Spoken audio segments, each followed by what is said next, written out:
we have solutions everywhere on the planet, on different ecosystems, and that cities and urban cities can play a big role in both mitigating and adapting to climate change, but also to stop the loss of biodiversity, which again for us are interlinked problems and challenges that we have to fix together.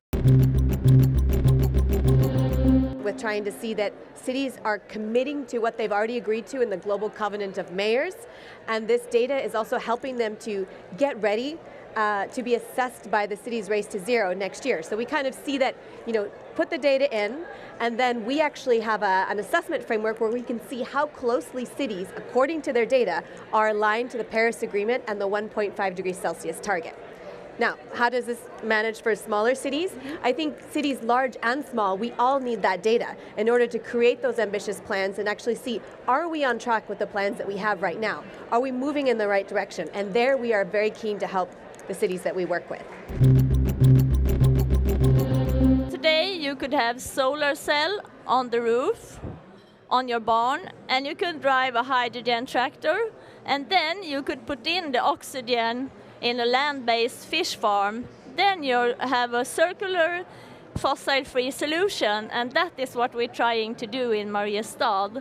So the things I want to say at last is, let's try. We have the money, we have the innovation funds, we have the taxonomy coming, so let's fail again, but most of all, let's be brave and try to move forward now. Even if some people screaming very high that you shall not do it, some people write on Facebook you shall not do it anyway, do it for the climate. And I think one thing more, if you need a document or PowerPoint, do it after the test. The climate have no time to wait, not either Mariestad. Small cities can have big impact. Small cities that think big and move whole systems on a local level will spearhead what needs to be done. And I'd like to quote at the end Mark Twain, who said, "The secret of getting ahead is getting started." And I think that we and Mariestad and the 22 other cities have started, are getting ahead, and will reap the opportunities of a transition. The large cities are important because they have large footprint, because they could have large impact as well. So they're also having bigger muscles in order to maybe attract expertise and also attract investments. But smaller cities are also very important because the majorities of cities in Sweden are smaller municipalities, and also the same is valid for other countries globally. Which means that we need to have city forerunners who would inspire many, many cities in Sweden, in Europe, and globally.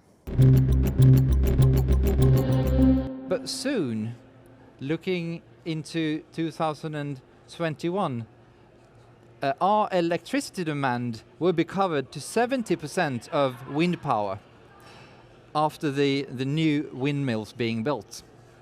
We are fully committed to be sustained by only renewable energy on the Åland Islands, but not just that. We also want to contribute to the Finnish and to the Swedish energy ambitions. So we want to have sea-based wind farms on Åland waters. To date, we're supporting 287 projects for around 1 billion euro of taxpayers' money, but also the private side contributes 1 billion euro. So more than 2 billion euro has been spent in the last 12 years in the field of energy, so making hydrogen through electrolysis, for example, but also in transport for road vehicles, off-road vehicles, but also for cross-cutting issues like standardizations and safety of hydrogen and so on. And so Europe is doing that not for the fun. There is a clear reason why they are doing that, and that is because we believe that by 2050, hydrogen can contribute to 24% of our final energy demand in Europe. And we can reduce then on an annual basis around 560 million tons and produce 820 billion euros of annual revenue. And at the same time, and this is very important because also the previous speakers were talking about, it's about jobs. We will create 5.4 million jobs in this sector.